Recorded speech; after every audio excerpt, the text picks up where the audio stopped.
అందరికీ నమస్కారం. తెలుగు తరంగానికి స్వాగతం. శ్రోతలందరినీ ఆధ్యాత్మిక తరంగాలలో ఓలలాడించే ఓ అద్భుతమైన విశేషమైన విషయంతో మీ ముందుకు వచ్చింది తెలుగు తరంగం. వినండి. అద్వైత దీప్తి సమతామూర్తి.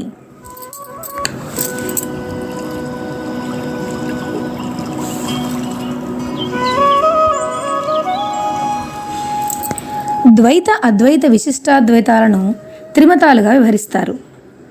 వాటిని ప్రవచించిన వారు శ్రీ మధ్వాచార్యులు, శ్రీ ఆదిశంకరులు, శ్రీమద్ రామానుజాచార్యులు.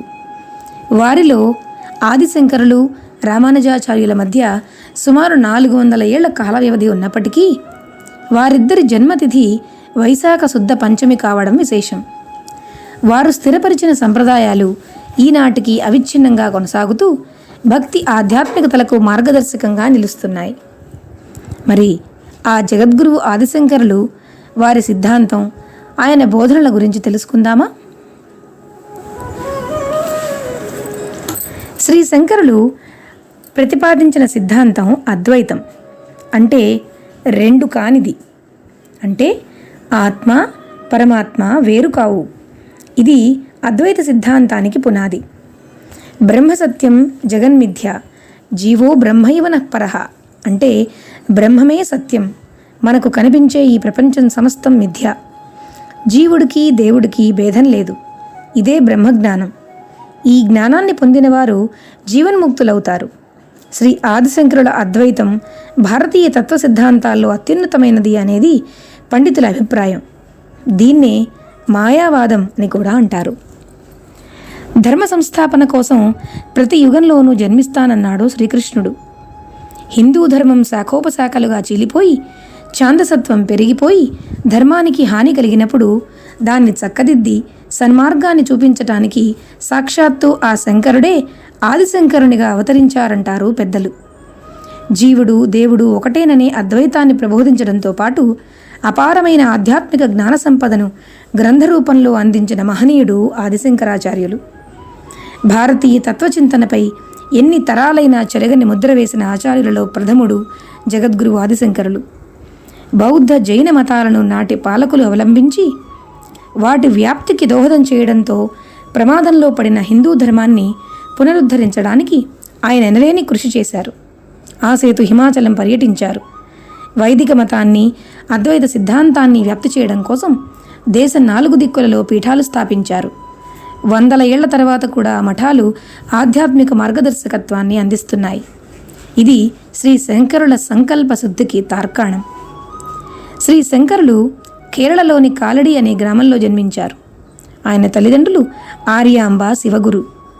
5 ఏళ్ల వయసులో తల్లి అనుమతితో ఆపత్ సన్యాసాన్ని స్వీకరించిన శంకరులకు క్రమ సన్యాసాన్ని గోవింద భగవత్పాదులు అనుగ్రహించారు.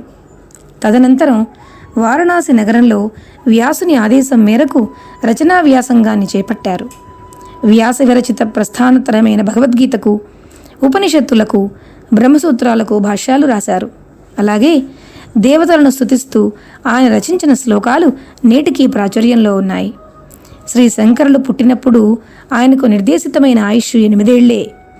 సన్యాసంతో మరో 8 ఏళ్ళు, వ్యాసుడి అనుగ్రహంతో మరో 16 ఏళ్ళు, మొత్తం 32 ఏళ్ల పాటు ఆయన ఈ భూమిపై నడయాడారు. ఆ కాలంలోనే ఆయన అనన్య సామాన్యమైన అద్భుతాలను ఎన్నో చేశారు. హిందూ ధర్మంలోని వివిధ శాఖలలో ఉన్న ఛాందస భావాలను, మూఢ విశ్వాసాలను శ్రీ శంకరులు తొలగించారు. దైవం అనే గమ్యాన్ని చేరడానికి ప్రయాణించే మార్గాలు వేరైనంత మాత్రాన తమ మార్గమే గొప్పది అనే పిడివాదం తగదని బోధించారు. షణ్ముఖ స్థాపనాచార్యునిగా వెనుతికెక్కారు.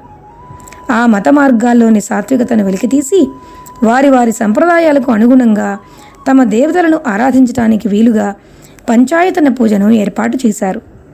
దేశంలో ఆలయ వ్యవస్థను పటిష్టం చేసి పూజా విధానాలను నిర్దేశించారు.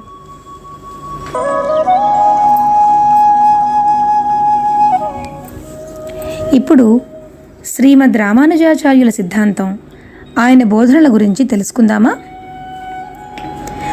ఆత్మ పరమాత్మ వేరువేరు, దేని స్వభావం దానిదే. కానీ ఆ రెండింటికి విడదీయలేని సంబంధం ఉంది అని శ్రీమద్ రామానుజులు ప్రవచించారు. ఈ సిద్ధాంతమే విశిష్టాద్వైతంగా ప్రాచుర్యం పొందింది. ప్రపంచం అనేది భ్రమ కాదు, ఆ పరమాత్మని సృష్టి. మోక్షాన్ని పొందడానికి భగవద్భక్తే ప్రధాన మార్గం. ఇది కేవలం ఉన్నత వర్గాల వారికో పండితులకు పరిమితమైనది కాకూడదు. అది అందరిది. విష్ణువుపై చిత్తాన్ని ఉంచి నిర్మలమైన మనస్సుతో ఆరాధించేవారు ఎవరైనా వైష్ణవులే అనేది శ్రీ రామానుజాచార్యుల ఉవాచ. జ్ఞానం అందరిది, అది రహస్యం కాకూడదు.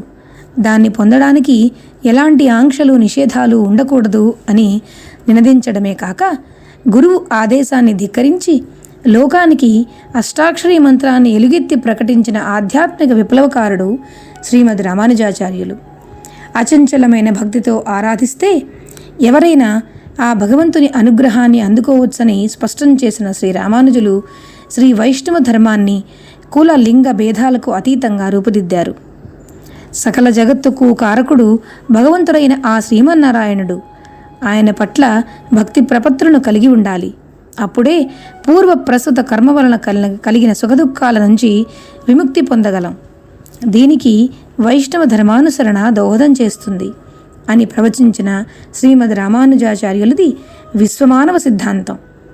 సమతను మానవతను చాటి చెప్పిన ఆయన 1000 ఏళ్ల క్రితమే కులతాలకు అతీతంగా సహపంక్తి భోజనాలను ప్రోత్సహించారు. అతి గోప్యమైన తిరుమంత్రాన్ని సామాన్య ప్రజానీకానికి వెల్లడి చేశారు. ఎన్నో గ్రంథాలు రచించి శ్రీభాష్యకారులుగా ప్రసిద్ధి చెందారు. త్రిమతాచార్యులలో ముఖ్యుడైన శ్రీమద్ రామానుజాచార్యులు కేశవాచార్యులు కాంతిమతి దంపతులకు తమిళనాడులోని శ్రీ పెరంబుదూరులో జన్మించారు. చిన్న వయసులోనే జ్ఞానం కోసం అన్వేషించారు. తనకు తగిన గురువు తిరుగోష్ఠియూరులో ఉన్నారని తెలుసుకుని అక్కడికి చేరుకున్నారు. కానీ గురువు పదే పదే ఆయనకు పరీక్షలు పెట్టారు. కాలినడకన శ్రీరంగం నుంచి 18 సార్లు తిరుగుతూనే ఉన్నారు. చివరకు గురువు ఆయనకు అష్టాక్షరీ మంత్రాన్ని బోధించి దాని రహస్యాలను వెల్లడించారు. వేరే ప్రాంతం నుంచి వచ్చి ఉపదేశం పొందిన శ్రీ రామానుజుల గురించి ప్రజలకు తెలిసింది. మాలాంటి వారి పరిస్థితి ఏమిటి, మాకు ముక్తి ఎలా లభిస్తుంది అని వారు ఆయన అడిగారు. దేవుడికి మానవులందరూ సమానమైనప్పుడు, అందరూ ఆ దేవదేవుణ్ణి ఆరాధిస్తున్నప్పుడు తిరుమంత్రం రహస్యంగా ఎందుకు ఉండాలి అనే అంతర్మథనానికి లోనయ్యారు శ్రీ రామానుజులు. వెంటనే అక్కడ ఉన్న ఆలయ గోపురాన్ని ఎక్కి ప్రజలందరినీ పిలిచి ఓం నమో నారాయణాయ అనే మంత్రాన్ని ప్రకటించారు. దీనివల్ల గురువు ఆగ్రహానికి గురైనా లెక్క చేయలేదాయన. ఆ తరువాత ఆయన ప్రముఖ వైష్ణవ ఆలయాలను సందర్శించారు. జీర్ణస్థితిలో ఉన్న వాటిని పునరుద్ధరించారు. బ్రహ్మసూత్రాలు, భగవద్గీత, ఉపనిషత్తులకు భాష్యాలు రాశారు. వాటితో పాటు ఆయన రాసిన గద్యాలు, ఇతర వేదాంత రచనలు శ్రీ రామానుజ నవరత్నాలుగా ప్రఖ్యాతి చెందాయి. 120 ఏళ్ల పాటు పరిపూర్ణంగా జీవించిన ఆయన కాశ్మీరు నుంచి కన్యాకుమారి వరకు పర్యటించి వైష్ణవ సంప్రదాయానికి, తన విశిష్టాద్వైతానికి, సిద్ధాంతానికి ప్రాచుర్యం కల్పించారు.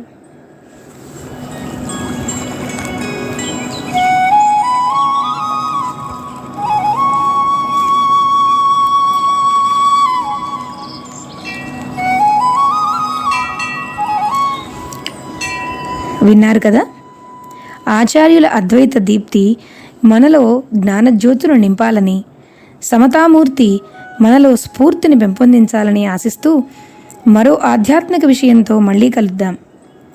మరి ఈనాటి విషయానికి మూలం ఆంధ్రజ్యోతి దినపత్రిక. మళ్ళీ కలుద్దాం మీ తెలుగు తరంగంలో. అందరికీ నమస్కారం.